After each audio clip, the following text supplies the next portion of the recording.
Hey there and welcome back to my channel. My name is Kim and I'm a lettering artist and designer, and you've arrived at For the Masses, my home studio where I'm building to turn into a profitable full-fledged design studio. In this video I'm going to be talking about 5 scalable streams of incomes that artists like yourself and myself should invest our time into in order to build longevity and profitability as full-time artists. For full transparency, all of these streams of incomes that I'm going to highlight within this video are all avenues that I will be using within my own design studio to build that profitability and to build that sustainability that I'm looking for as an artist. If you watched my last video, I walked you through the process of putting together a business plan for your creative and artistic journey to give you some structure and a roadmap of what exactly it is that you're building. So without further ado, let's get into the streams of revenue. The first scalable form of income I'm going to talk about is selling products. Now, this could come in several ways. This could be making a specific type of product as an artist, whether you're a candle maker or you sell your own handmade crafts. It could also come in the form of doing commission work for art licensing, which I'll get into later on in the video. Why I feel like selling products is a good place to start as an artpreneur is that it gives you a sense of marketability with the things that you're creating and possibly attract the attention of clients and brand who you might be interested in working with. If you're trying to establish yourself as a recognizable name with the things that you create, understanding the ins and outs of running a product-based business is just going to be essential with learning more about that process. I think the most important aspect here when deciding to create products is to not get caught up on what type of product it is that you're making, and more so focus on the why behind why you're making said product. It should match the problem that you're solving as you highlighted in your business plan, and that should be at the forefront of what it is that you're making. Within my business, the main focus of the products that I design have to accomplish 3 things: be uplifting, expressive, and encourage dialogue. I can make products that align with the overall mission of my brand and design goods that tell a story. Now, as striving artists starting off, making products can be a bit daunting, especially when you're unsure of how to get eyes on your work and how to start generating those sales. So the next stream of revenue that I'm going to talk about is doing craft fairs or workshops. One of my main focuses for the Masses is to connect with small businesses and also be a part of the local art scene within my city. So doing craft fairs and workshops within my own backyard is a great way for me to gain exposure as an artist and also as a maker.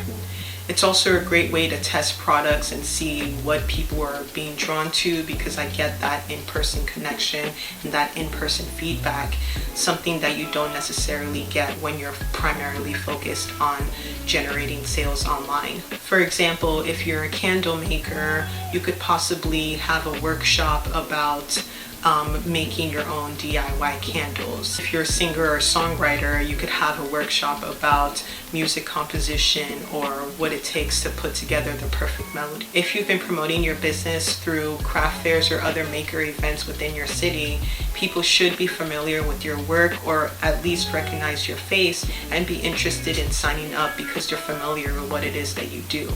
Yes, doing things like craft fairs or workshop does take time. There's setup costs, there's prep that needs to go into it beforehand.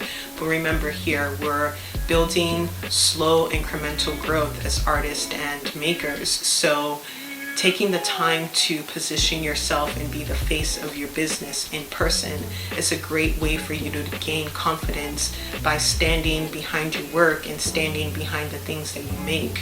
The next stream of scalable revenue that I'm going to talk about is creating courses or some type of educational content. This can be done through Skillshare, Teachable, or honestly even through YouTube. As artists, we have knowledge to share with others who might be working towards the same goals as we are. Even if you still view yourself as a beginner, I'm sure that there's something that you're knowledgeable enough in that you could possibly teach somebody the ropes of how to get started. In my opinion, creating courses is not only a great way to share your knowledge, it's a way to position yourself as an authority figure within your industry.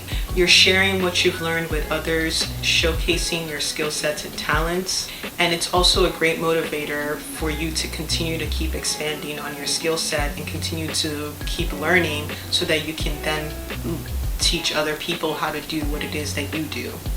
What makes courses scalable is that you can do it once, position it on the right platform, and over time, if it's a income generating platform that you put your course on, such as Skillshare. This video is not sponsored, by the way, but holla at me, Skillshare. And over time, it will generate revenue for you as you get those clicks and as you get those views on your courses. Again, this is one of those streams of revenue that will take time to build because you have to outline your course, record the video, and creating any additional material that you want to go alongside with your courses. So there is a lot of prepping and planning that goes within that process. At the end of the day, I feel like the effort to put together a course is worth it because you're trying to diversify your income as an artist and not just solely rely on one stream of revenue to keep you afloat. And I think it's a great way for you to share your knowledge, give back to the community. So essentially, it's almost like a win-win situation. The next form of scalable income I'm going to discuss is doing client work. Now, to be completely honest with you, this part of things hasn't always been the greatest for me in the past, and I have had mixed experiences doing client work. Though client work is not always guaranteed and you do have to work your way into gaining those relationships with prospective clients, once you decide what type of work you want to do and at what cost, it definitely can be an area that can be very profitable for us as artists. I think the most important part when it comes to doing client work is to do your research and see what the industry standards is on the type of work you will be doing. So understand what the market rate is, how to price your work, how to position yourself within your industry, and how to get your work in front of the eyes of your intended clients. The only way for client work to be profitable for you long term, whether that's doing commissions, custom portraits, logos, is for you to charge what the industry standards is for the type of work that you're doing.